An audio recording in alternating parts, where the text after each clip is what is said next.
The explosion rocked the orbital station as Queen Elena Martinez gripped the command chair, her knuckles white against the metal. Warning lights bathed the bridge in crimson as her flagship Resolute shuddered under the impact of enemy fire. Through the viewport, she watched the massive Imperial fleet emerge from hyperspace, their black hulls bristling with weapons pointed directly at her small convoy. "Your Majesty, we're surrounded," Captain Rodriguez called from his station, sweat beading on his forehead. 40 Imperial dreadnoughts just dropped out of FTL. They're demanding our immediate surrender. Elena's jaw tightened as she studied the tactical display. Her 3 ships looked pathetically small against the Empire's overwhelming force. She had come to this remote sector following reports of something extraordinary, something that could change the course of the war between humanity and the Draconian Empire. Now it seemed she might have led her people into a trap. "Status on the station below?" she asked, her voice steady despite the chaos around them. "Still detecting life signs, ma'am. But the Imperial bombardment is intensifying. Whatever's down there won't survive much longer." Elena had spent months tracking rumors about this forgotten research station. Intelligence suggested it housed something the Draconians desperately wanted to keep hidden. The timing of the Imperial fleet's arrival couldn't be coincidental. They knew she was here, and they were willing to destroy everything to stop her from discovering their secret. "Commander Walsh, launch all fighters," she ordered. "Create a diversion while I take a shuttle down to the station." "Your Majesty, that's suicide," Walsh protested. "The Imperial fleet will blast you out of space before you reach the surface. Not if they're busy dealing with our fighters and the defensive platforms. I didn't come this far to turn back now." Elena stood, her royal uniform bearing scorch marks from their running battles across 3 systems. "Something on that station is important enough for the Empire to send half their fleet. I intend to find out what it is." "You?" The shuttle bay doors opened as Elena strapped herself into the pilot's seat of the fastest craft available. Around her, fighter squadrons screamed into space, their engines blazing as they dove toward the Imperial formation. Laser fire erupted across the void, turning the darkness into a light show of destruction. Elena's shuttle dropped away from the Resolute, diving toward the planet's surface at maximum burn. Imperial ships immediately moved to intercept, but the human fighters swarmed them like angry wasps, forcing them to divide their attention. She twisted the shuttle through a maze of debris and weapons fire, her pilot training from years ago serving her well. The research station grew larger on her screen, a sprawling complex built into a mountain face. Massive sections had been carved away by Imperial bombardment, but the core structure remained intact. As she approached the landing pad, her sensors picked up something impossible: energy signatures that registered as both mechanical and organic. She set down hard, the shuttle's landing gear grinding against twisted metal. Through the cockpit window, she could see the station's main entrance, its blast doors sealed tight. Emergency lighting flickered in the darkness beyond the transparent aluminum barriers. Elena grabbed her sidearm and a portable scanner, then activated the shuttle's distress beacon. If she didn't make it out, at least someone would know where she had gone. The airlock cycled with a hiss, and she stepped onto the damaged platform. The air was thin but breathable, filled with the acrid smell of burned electronics and something else she couldn't identify. Her boots crunched on shattered crystal as she approached the main entrance. The blast doors had been damaged in the bombardment, leaving a gap just wide enough for a person to squeeze through. She slipped inside, her weapon drawn and scanner active.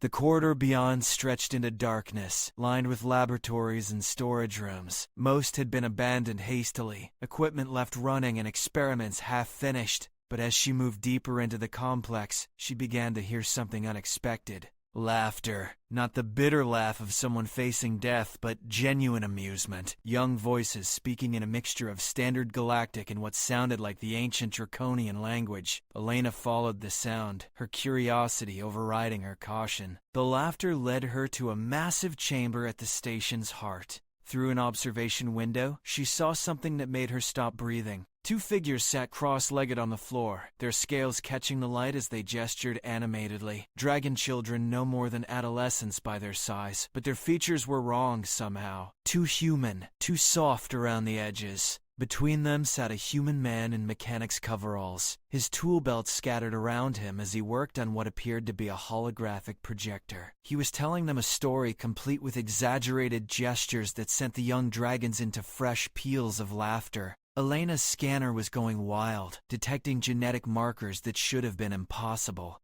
The dragon children weren't pure draconian, they were hybrids, carrying both human and dragon DNA in perfect balance. The implications hit her like a physical blow. If human-dragon hybrids were possible, it changed everything about the war. The Empire hadn't been fighting to destroy humanity. They'd been fighting to hide the fact that the two species could coexist, even merge into something new. Above them, the Imperial bombardment intensified, and Elena realized with growing horror that the Empire would rather destroy this evidence than let it reach human space. These children represented hope for peace, but they also represented the Empire's darkest secret. The mechanic looked up suddenly, his eyes meeting hers through the observation window. Instead of alarm, his weathered face split into a grin. "Well," he called out, his voice carrying clearly through the station's damaged speakers, "looks like we've got company." Part 2. Elena stepped through the chamber's entrance, her weapon still drawn but pointed at the floor. The two hybrid children turned toward her, their large eyes reflecting a mixture of curiosity and caution.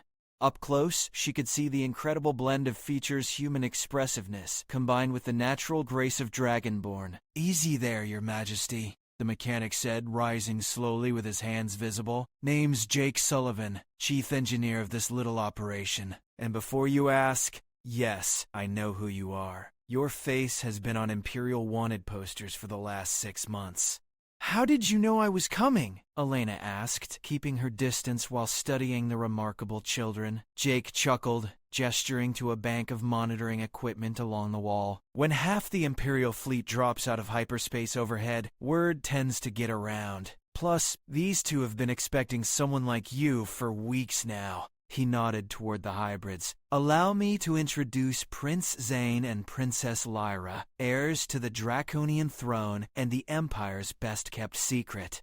The male hybrid, Zane, stood with fluid grace that reminded Elena of flowing water. His scales were deep blue with silver edges, and when he spoke, his voice carried both human warmth and the harmonic undertones of ancient dragons. "Queen Martinez," he said with a formal bow, "we have hoped for this meeting. Uncle Jake has told us much about human courage." "Uncle Jake?" Elena raised an eyebrow. "Long story," Jake replied, his expression growing serious. "Short version is, I've been hiding these kids for 3 years, ever since their parents were eliminated by Imperial hardliners. But, turns out mixing human and dragon genetics was considered treason at the highest levels." Lyra, whose purple scales shimmered with gold highlights, moved closer to Elena with the fearless curiosity of youth. "Are you really the human who broke the siege at Proxima Station?" Jake showed us the recordings. "I am," Elena replied, still processing the implications of what she was seeing. "But right now, we need to focus on getting you to safety. The Empire isn't here for a social visit." As if summoned by her words, the station shuddered under another bombardment. Dust rained from the ceiling and several monitor screens flickered and died. Jake's expression grew grim as he checked his equipment. "They're targeting the power core," he announced. "We've got maybe 30 minutes before this whole place comes apart." He turned to Elena. "Please tell me you have an extraction plan." "Working on it," Elena replied, activating her communication device. "Captain Rodriguez, this is the Queen. I need immediate pickup at the research station. Prepare medical bay for 2 special passengers." The response crackled with static and weapons fire. "Your Majesty, we're taking heavy casualties up here. The Imperial fleet has us pinned down. I can send a shuttle, but it won't survive the run to the surface." Elena cursed under her breath. Through the chamber's damaged walls, she could see flashes of light as the space battle raged overhead. Her small fleet was fighting valiantly, but they were vastly outnumbered. "There might be another way," Jake said, pulling up a schematic on his portable tablet. "This station has an experimental transport system, something the original researchers were developing before the Empire shut them down. It's untested, but it could get us to your ship." "What kind of transport?" Elena asked, studying the technical readouts. "Quantum teleportation matrix." It can, theoretically, move organic matter across short distances instantaneously. The problem is, nobody's ever tried it with living subjects. Zane stepped forward, his young face set with determination. We will take the risk. Better to die attempting escape than to be captured by those who killed our parents. Lyra nodded in agreement, her hand finding her brother's. The Empire has already decided we should not exist. We have nothing left to lose. Elena felt a surge of admiration for the young hybrids. They possess the best qualities of both species, human determination combined with dragon wisdom. In a different universe, they could have been the bridge between two civilizations. Another explosion, closer this time, made the decision for them. Jake was already powering up the transport system, his hands flying over control surfaces with practiced efficiency. System needs 5 minutes to charge, he announced. Elena, you need to get word to your fleet that we're coming, and warn them that Imperial ships will probably follow us through their lines. Elena activated her communicator again, but found only static. The bombardment was interfering with long-range communications. They were on their own. Can this thing transport all of us? She asked. Should be able to handle 4 people, maybe 5 if we're lucky. But there's another problem. Jake's expression was troubled. The targeting system was damaged in the bombardment. I can lock onto your ship's general location, but I can't guarantee where exactly we'll materialize. Better than staying here, Zane observed with remarkable calm for someone so young. The transport pad began to glow with soft blue energy as the system charged. Elena could feel the hair on her arms standing up from the electromagnetic fields. Above them, the space battle continued with increasing intensity. Jake, Lyra said suddenly, what about the other research data? The genetic archives? The mechanic hesitated, then moved to a secured terminal. Right. Almost forgot the most important part. He began downloading files to a portable storage device. 20 years of research into human dragon genetics. Proof of successful hybridization, medical data, everything needed to show both species that cooperation is possible. Elena watched the download progress with growing tension. Every second they delayed increased the chances of Imperial forces breaking through to the surface. But Jake was right, the data was crucial. Without it, the children's existence would be dismissed as propaganda. 30 seconds, Jake announced, pocketing the storage device. Everyone onto the transport pad. The 4 of them crowded onto the small platform as energy built around them. Elena could taste metal in the air and feel her skin tingling as the quantum field intensified. One thing, Jake said as his hand hovered over the activation control. If this doesn't work, if we end up scattered across space, I want you kids to know you've been the best thing that ever happened to this old mechanic. It will work, Lyra said with the absolute confidence of youth. And when it does, we'll show the galaxy that humans and dragons were meant to be allies, not enemies. Jake's fingers stabbed down on the control. The world dissolved into brilliant light as the quantum transport engaged, tearing them from the doomed research station and hurling them toward an uncertain fate among the stars. Asterisk Part 3. The transport chamber on the Resolute exploded with light as 4 figures materialized in a cascade of blue energy. Elena hit the deck hard, her body still tingling from the quantum translation. Around her, she could hear the others groaning as they tried to orient themselves. Medical team to transport Bay 3. Immediately, came Captain Rodriguez's voice over the intercom. Your Majesty, are you injured? Elena pushed herself to her feet, checking quickly on the others. Jake was helping Zane stand, while Lyra shook her head to clear it. All 4 had survived the transport, though they looked worse for wear. We're alive, Elena replied, activating her communicator. Captain, what's our status? Not good, ma'am. We lost the Defiant 10 minutes ago, and the Guardian is venting atmosphere from multiple hull breaches. Imperial forces are closing in for the killing blow. Through the transport bay's observation window, Elena could see the devastating space battle. Her flagship shuddered under weapons fire as Imperial dreadnoughts pressed their attack. The human fleet's defensive formation was collapsing. Foster rushed into the transport bay with his medical team, but stopped short when he saw the hybrid children. His scanner readings made him blink in confusion. Your Majesty, these readings are impossible. The children are showing both human and draconian genetic markers in perfect harmony. Long story, Doctor, Elena replied. Right now, I need you to make sure they're healthy and prepare them for what's coming next. Which is? Jake asked, still steadying himself against a bulkhead. Elena moved to the transport bay's communication station, her mind racing through possibilities. Outside, the Imperial fleet had them completely surrounded. Surrender would mean death for the hybrid children and the end of any hope for peace between species. We're going to do something they won't expect, she said, opening a channel to the lead Imperial ship. This is Queen Elena Martinez requesting immediate communication with the fleet commander. The response came quickly, filled with arrogance and contempt. This is Admiral Korath of the Imperial Dreadnought Domination. You will surrender immediately and prepare to be boarded. Elena activated the visual link, making sure the camera captured not just her, but the two hybrid children standing behind her.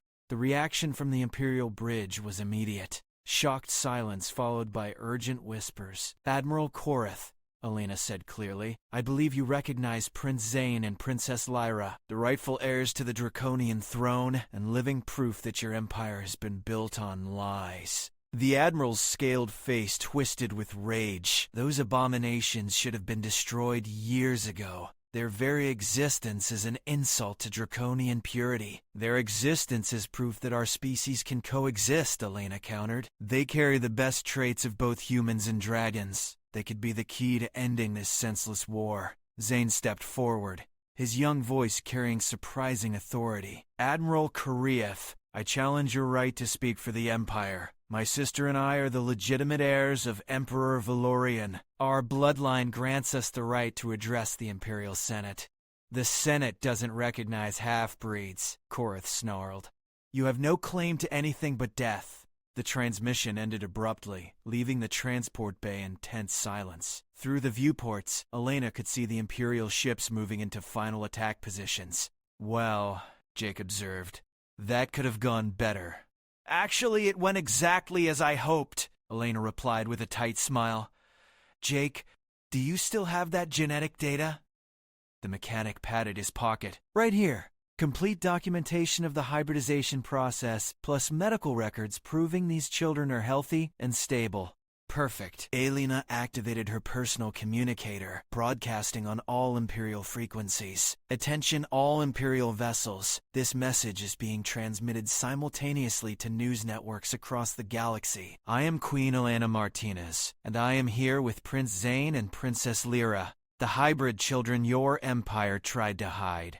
She gestured for the children to step into view of the camera. For 20 years, your leaders have told you that humans and Draconians are incompatible, that mixing our species would create monsters. Look at these children and see the truth. They are neither human nor dragon, but something new and wonderful. Lyra spoke into the camera, her voice carrying the harmonic beauty of both species. People of the Empire, we are your future. Not conquest and destruction, but cooperation and growth. Our parents believed in peace between species. They died for that belief. Zane added his voice to his sisters. We carry the genetic legacy of both civilizations. We are proof that Emperor Valorian's vision of expansion through cooperation was not just possible, but inevitable. Elena could see the command crews of the Imperial ships through their viewports, many of them watching her broadcast with obvious interest. She pressed her advantage. Admiral Korath represents the old guard, the faction that profits from endless war. But there are others among you who remember Emperor Valorian's true teachings, who know that strength comes from unity, not domination. The Resolute rocked under another bombardment, but Elena maintained her broadcast. I'm uploading the complete genetic research data to all networks now. Scientists across the galaxy will be able to verify everything. The truth can no longer be hidden. Jake had connected his storage device to the ship's communication array, and data was streaming out at light speed. Within hours, every major research facility would have access to the information. This is your last warning, came Admiral Korath's voice over the communication system. Surrender now or face complete annihilation. Admiral, came a new voice from another Imperial ship. This is Captain Thane of the Retribution. I request permission to address the fleet. Died, Korath snapped. All ships prepare for final bombardment. But Captain Thane continued broadcasting anyway. I served under Emperor Valorian during the early expansion campaigns. I remember his speeches about bringing different species together for mutual benefit. These children prove his vision was possible. Captain Thane, you are relieved of command, Korath roared. With respect, Admiral, only the true heirs to the throne can relieve me of duty. And they're standing right there on the human ship. Thane's vessel moved out of attack formation, positioning itself between the Resolute and the other Imperial ships. Elena felt a surge of hope as she watched other Imperial vessels hesitate, their crews clearly torn between orders and conscience. The broadcast was having its intended effect. "This is Captain Voss of the Eternal," came another voice. "My science officer has confirmed the genetic data. The hybrid children are legitimate and stable. This changes everything we know about species compatibility." More Imperial ships began moving out of attack formation. Their crews were seeing the truth that their leaders had tried to hide. Elena watched as the massive fleet began to split apart, some vessels moving to protect the children, others maintaining their aggressive stance. The space battle was about to take on an entirely new character. Part 4. The Imperial fleet split down the middle as ships chose sides, creating a chaos of shifting alliances above the devastated research station. Elena watched through the observation deck as Captain Thane's Retribution exchanged fire with Admiral Korath's Domination, their massive weapons lighting up the darkness. "Your Majesty," came Rodriguez's voice over the intercom, "we've got 7 Imperial ships requesting permission to dock. They want to verify the children's identity in person." Elena looked at Zane and Lyra, who had been watching the space battle with the intense focus of their draconian heritage. Both children carried themselves with remarkable poise despite their young age. "What do you think?" she asked them. "These are your people making the decision." Zane's blue scales caught the light as he considered. "Many of these captains served my grandfather faithfully. If they're willing to risk everything to see us, we should honor their courage." "Besides," Lyra added with a slight smile, "Uncle Jake always said the best way to convince people is to let them see the truth for themselves." Jake nodded approvingly. "Smart kids. Nothing beats face-to-face conversation for changing minds." Elena activated her communicator. "Captain Rodriguez, prepare the main conference room.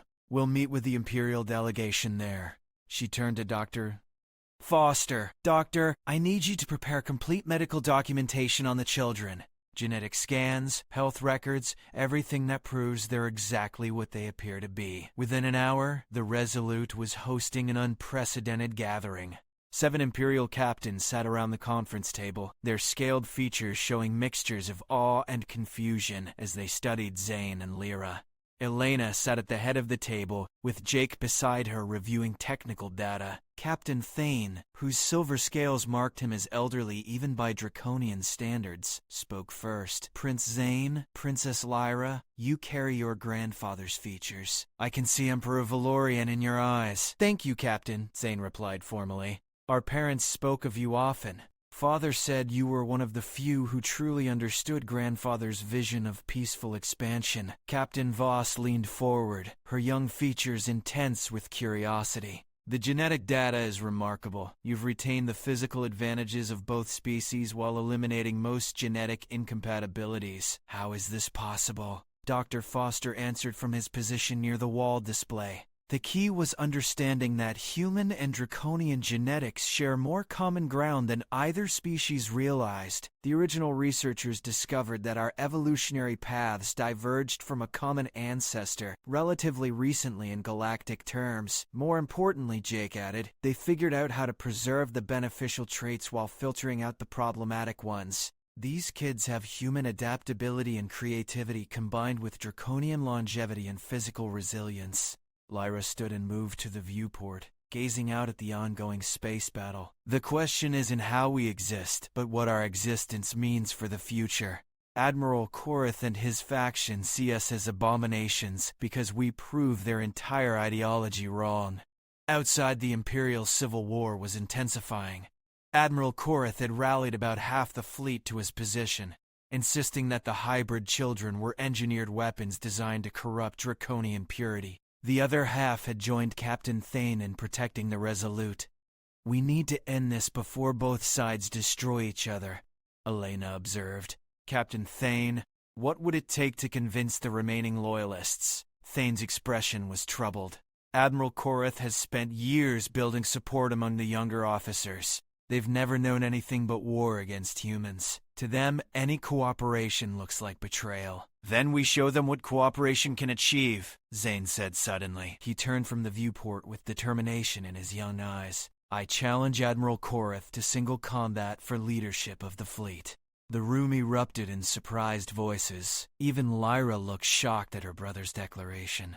Zane, you're barely past adolescence, Captain Voss protested. Admiral Korath is a seasoned warrior with decades of combat experience. But I am the rightful heir, Zane replied calmly. Imperial law grants me the right of challenge, and my bloodline gives that challenge legitimacy. Even his supporters can't deny that. Jake whistled low. Kid's got a point. Nothing says leadership like backing up your words with action.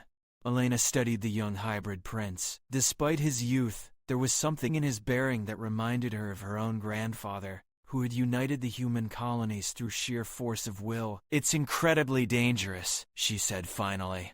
If something happens to you, we lose our best hope for peace. If I don't try, the Civil War will tear the Imperial fleet apart anyway, Zane countered. My sister and I didn't survive 3 years in hiding just to watch our people destroy themselves. Lyra moved to stand beside her brother. If Zane fights, I fight beside him. We are heirs together, and we face challenges together. Captain Thane nodded slowly. The law does support your claim, and if you can defeat Korath in honorable combat, his supporters would be obligated to accept your leadership.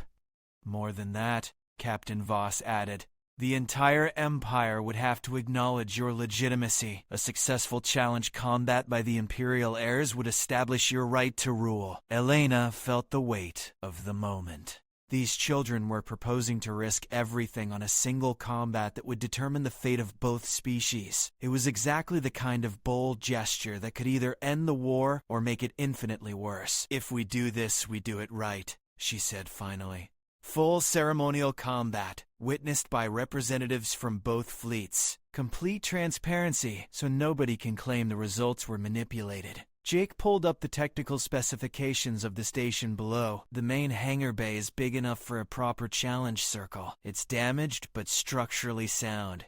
Both fleets can position ships to observe. Admiral Korath will never accept, one of the Imperial captains said. His entire position depends on denying your legitimacy. Zane smiled, showing teeth that were slightly sharper than human normal, but far less predatory than pure draconian. Then we make the challenge public. Broadcast it across all Imperial channels. Let every citizen of the Empire see their admiral refuse to face the rightful heir in honorable combat. Lyra nodded approvingly.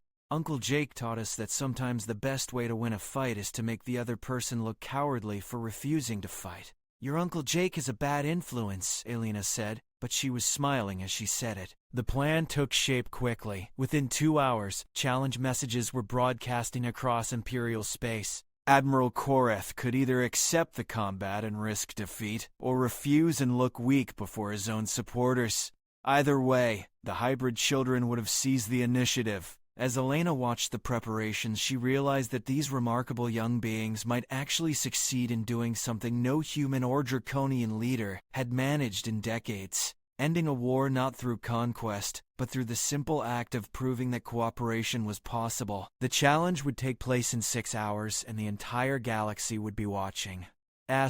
Part 5. The massive hangar bay of the abandoned station had been cleared and prepared for the challenge combat. Both Imperial factions positioned their ships in a perfect circle around the structure, their weapons trained inward not in threat, but in ceremonial witness to what was about to unfold. Elena stood on the observation platform aboard the Resolute, watching as the final preparations took place below. The challenge circle had been marked with traditional draconian symbols, while human technical crews ensured that every moment would be recorded and broadcast across the galaxy. Second thoughts? Jake asked, joining her at the viewport. His weathered face showed the strain of the past few hours. Too many to count, Elena admitted. Those children are about to face one of the Empire's most experienced warriors. If something goes wrong, then we'll have given them the chance to die fighting for what they believe in, instead of hiding for the rest of their lives, Jake replied. Trust me, Your Majesty, those kids would rather take this risk than spend another day in exile. Below them, Zane and Lyra were completing their preparation rituals. Both had chosen to wear simple white robes that would allow full freedom of movement. Their scales caught the artificial light as they moved through the traditional combat forms, their hybrid physiology giving them a unique fighting style that blended human flexibility with draconian power.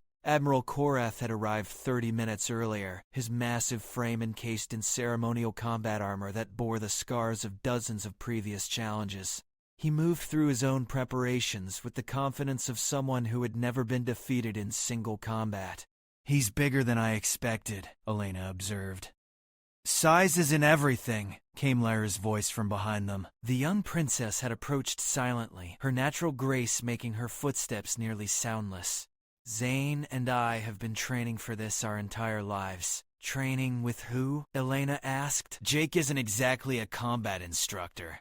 Lyra smiled mysteriously. Uncle Jake had friends, former Imperial Guard members who disagreed with the current regime. They've been teaching us since we were old enough to hold practice weapons. That explained the confidence both children had shown. Elena felt some of her worry ease as she watched Zane complete a complex combat sequence that required both strength and precision. Captain Thane's voice came over the communication system. All vessels report ready. Admiral Korath, Prince Zane, Princess Lyra, please take your positions. The three combatants moved to the center of the challenge circle. By Imperial tradition, Korath would face both children simultaneously, as they were fighting together for joint leadership of the Empire. Citizens of the Empire, Korath announced, his voice carrying clearly through the broadcast system. Witness this mockery of our ancient traditions. These half-breed abominations dare to claim Imperial blood when they are nothing but laboratory experiments. Zane stepped forward, his young voice somehow carrying across the vast hangar. Admiral Korath, you speak of tradition while ignoring Imperial law. We claim our birthright not through genetics alone, but through the right of combat that has governed succession for 1,000 years. Then let us end this charade, Korath growled, drawing his traditional combat blade. The weapon was nearly as long as Zane was tall, its crystalline edge glowing with contained energy. Both children drew their own weapons, shorter blades that seemed almost toy-like by comparison. Elena found herself holding her breath as the combat began. Korath attacked immediately, his massive blade sweeping in an arc designed to end the fight quickly. But the hybrid children moved like flowing water, separating to attack from opposite sides. What followed was unlike any combat Elena had ever witnessed. Korath fought with the brutal efficiency of traditional draconian warfare, each strike designed to kill or cripple. But Zane and Lyra fought as a perfect team, their movements coordinated as if they shared a single mind. When Korath swung at Zane, Lyra would strike at his flank, forcing him to defend. When he turned to face her, Zane would attack from behind. Their smaller weapons allowed them to move faster than the Admiral could react. They're wearing him down, Jake observed with professional interest. Smart strategy. Let the big guy tire himself out swinging that oversized sword around. But Korath was far from finished. With a roar of frustration, he abandoned his weapon and shifted to natural draconian combat, his claws extending as his scales hardened into natural armor.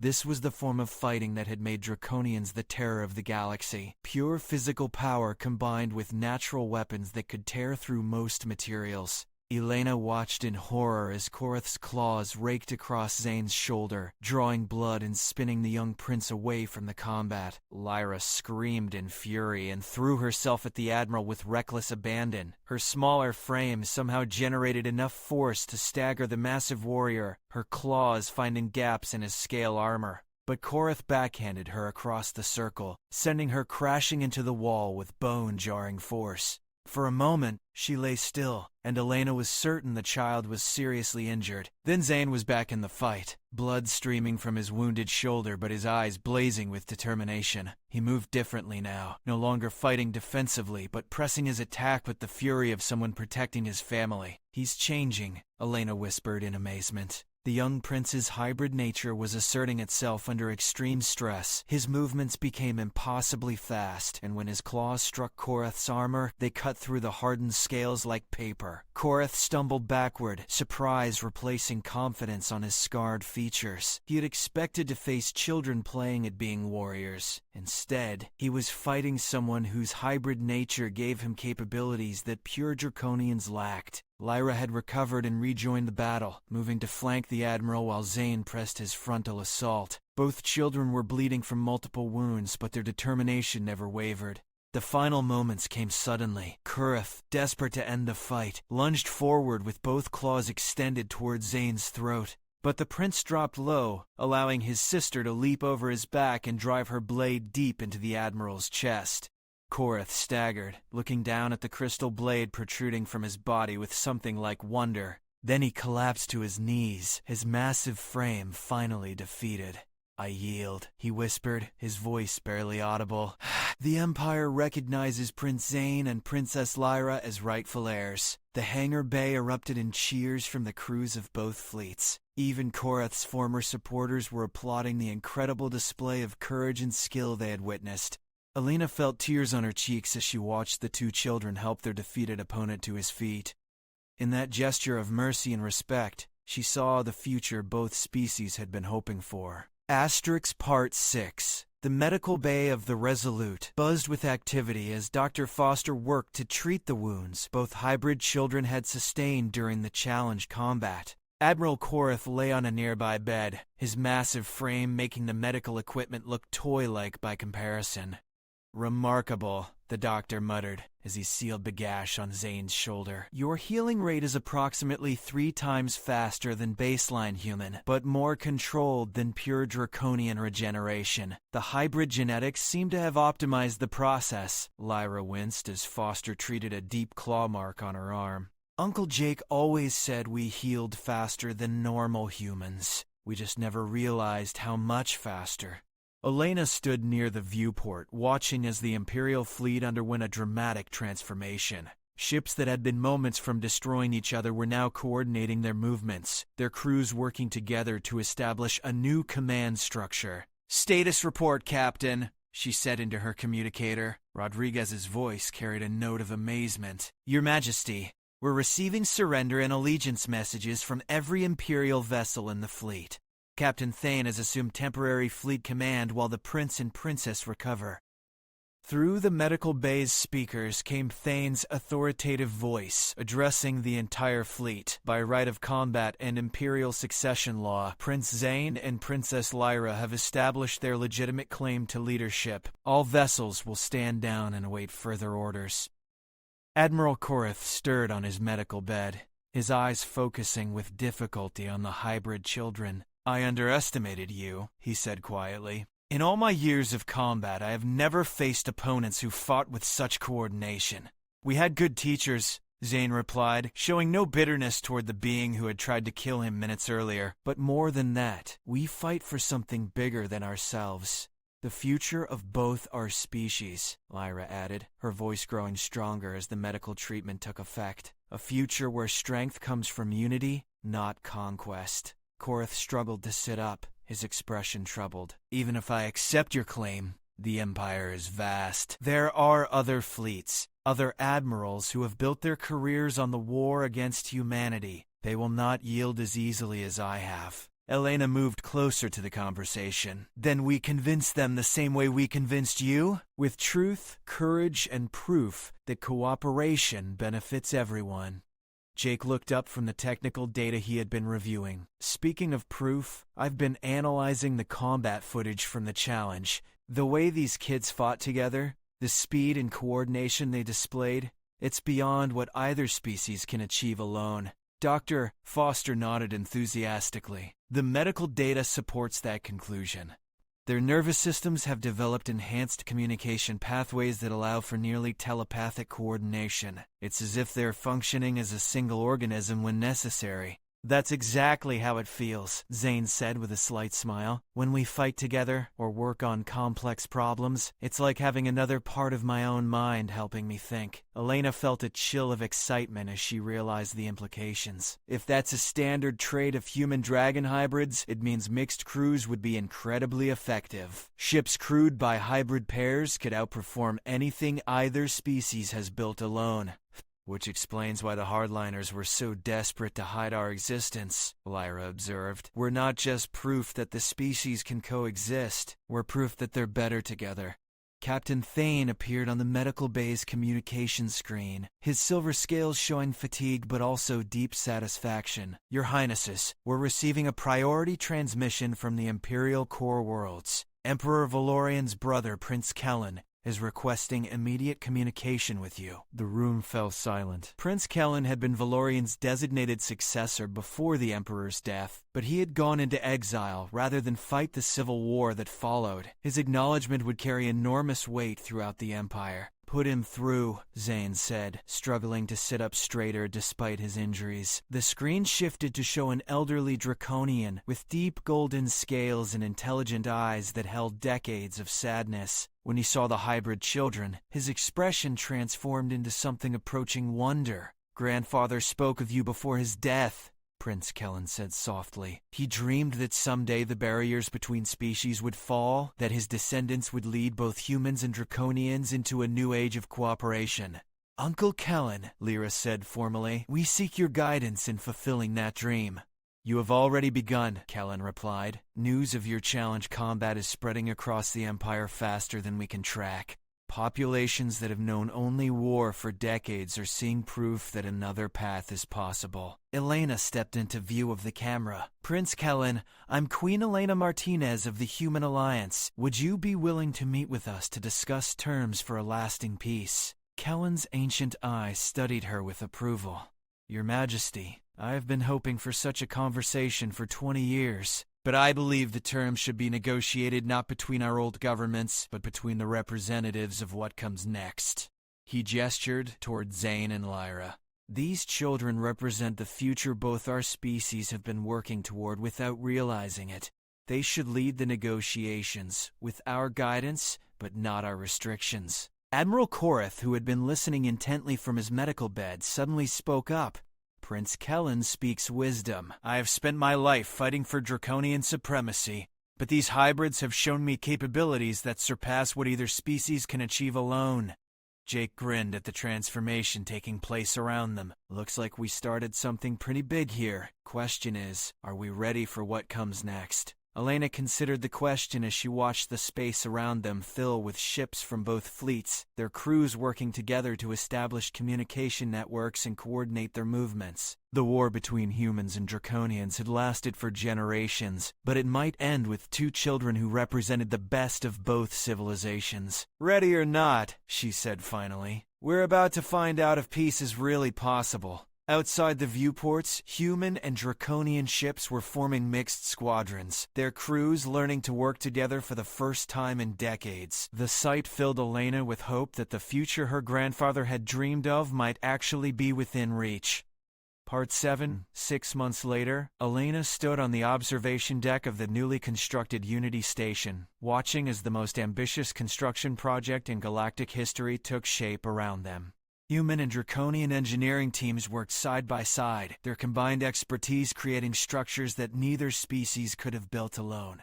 The integration rates exceed all projections, Dr. Hurd, Foster reported, joining her at the massive viewport. Hybrid crews are outperforming single-species teams by an average of 40% across all measured categories. Elena nodded, her attention focused on a nearby construction site where Prince Zane was working alongside both human and draconian engineers. At 17, he had grown into his role as co-leader of the new integrated alliance, his natural charisma bridging cultural gaps that had seemed insurmountable just months earlier. "Where's Princess Lyra today?" Elena asked.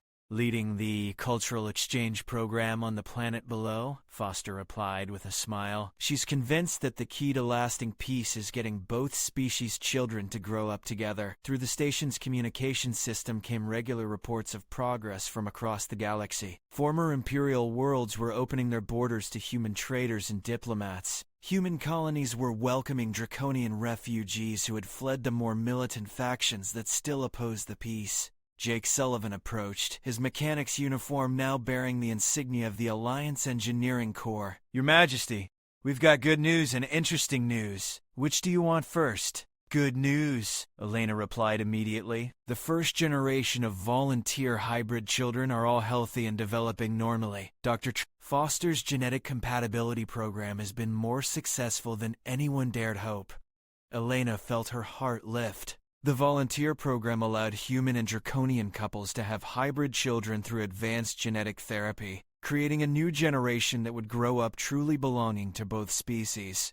And the interesting news? Jake's expression grew more complex. We've been monitoring Imperial holdout factions, and they're not sitting idle. Admiral Vex has united the remaining hardliners into a significant fleet, and they're moving toward the Outer Rim systems. How significant? Elena asked, though she dreaded the answer. About 60 ships, including some of the Empire's newest dreadnoughts. They're calling themselves the Pure Empire and declaring all our treaties invalid. Elena sighed.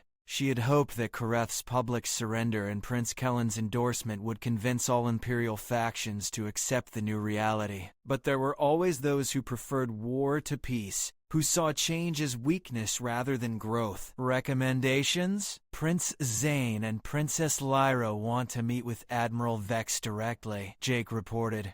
They think they can convince him the same way they convinced Kareth. Elena shook her head immediately. Absolutely not. Vex isn't an honorable warrior like Kareth.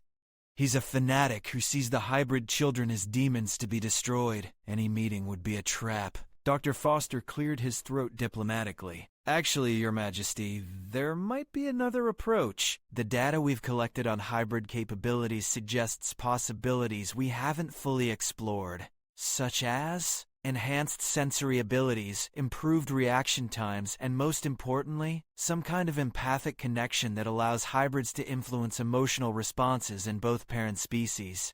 Elena, you're talking about mind control, more like emotional persuasion, Foster corrected. The ability to project feelings of calm, trust, or understanding. It's not coercive, but it can make communication much more effective. The kids have been using it instinctively during negotiations. People leave meetings with them feeling more optimistic and cooperative than when they went in. Before Elena could respond, the station's communication system activated with an urgent priority signal. Captain Rodriguez appeared on the main screen, his expression grim. Your Majesty, we're receiving a transmission from Admiral Vex's fleet. They're demanding the immediate surrender of Prince Zane and Princess Lyra, along with all genetic research data. Put him through, Elena ordered. The screen shifted to show a scarred draconian admiral whose scales were marked with ritual scars that indicated extreme religious devotion. His eyes burned with fanatical intensity as he spoke. Queen Martinez, I am Admiral Vex of the Pure Empire. You have corrupted our species with your genetic abominations and poisoned our people with false promises of cooperation. Admiral Vex, Elena replied calmly, the cooperation you call false has already resulted in technological advances and cultural exchanges that benefit everyone involved. Lies and heresy, Vex snarled. Draconians are the superior species, destined to rule the galaxy. Your hybrid spawn are weapons designed to weaken our resolve and corrupt our purity. From behind Elena came a new voice, young but carrying absolute authority. Admiral Vex, this is Prince Zane. I formally request a meeting to discuss your concerns. Vex's expression became even more hostile when he saw the hybrid prince. I do not negotiate with abominations, spawn of corruption. Surrender yourself for proper execution, and I may spare the human worlds you have contaminated. Zane stepped fully into view of the camera, his bearing regal despite his youth. Then I invoked the ancient right of trial by contest, single combat between champions, with the winner determining policy for both factions. Elena grabbed Zane's arm. No! "We're not risking you again." But Zane continued speaking to Vex. "Unless, of course, the Admiral is afraid that his champion cannot defeat a half-breed child in honorable combat." The calculated insult had its intended effect. Vex's scales darkened with rage as he struggled to control his temper. "Very well, Abomination. My champion will face you in 3 days at the Nexus Station. When he destroys you, all humans will witness the price of defying draconian supremacy." The transmission ended, leaving the observation deck in tense silence. "Who's his champion?" Elena asked, dreading the answer. Jake was already pulling up intelligence files on his tablet. "General Thrak, former commander of the Imperial Guard's Elite Combat Division. He's never been defeated in formal combat, and he's killed 43 opponents in various challenge matches." Elena felt her blood run cold. Kareth had been dangerous, but he had retained some sense of honor. Thrak was a professional killer whose reputation was built on brutality. "There has to be another way," she said desperately. Zane placed a gentle hand on her shoulder, and Elena felt a wave of calm confidence flow through her. The empathic ability Dr. Foster had described was real, and the young prince was using it to reassure her. "Your Majesty, some problems can only be solved through courage and direct action. My sister and I have spent our entire lives preparing for challenges exactly like this." Princess Lyra appeared in the observation deck, having somehow sensed that she was needed. At 16, she had developed into a remarkable leader whose diplomatic skills complemented her brother's warrior instincts. "Zane won't face Thrak alone," she announced firmly. "We fight together, as we always have." Elena watched the two hybrid children stand together, their scales catching the light as they radiated determination and mutual support. They represented the future of both species, but they were still teenagers preparing to face one of the galaxy's most dangerous killers. "Then we make sure you have every possible advantage," Elena decided. "Jake, I want a complete technical analysis of Thrak's fighting style." Dr. Savage, "Foster, optimize their physical conditioning for the match. And I want our best strategists working on tactics." As the station around them continued its construction, Elena realized that the fight for peace might never truly end. There would always be those who preferred conquest to cooperation, who saw difference as weakness rather than strength. But watching Zane and Lyra prepare for their greatest challenge, she felt a deep certainty that the future belonged to those brave enough to build bridges between worlds rather than walls between species. The contest would determine not just the fate of two remarkable young beings, but the direction of galactic civilization itself.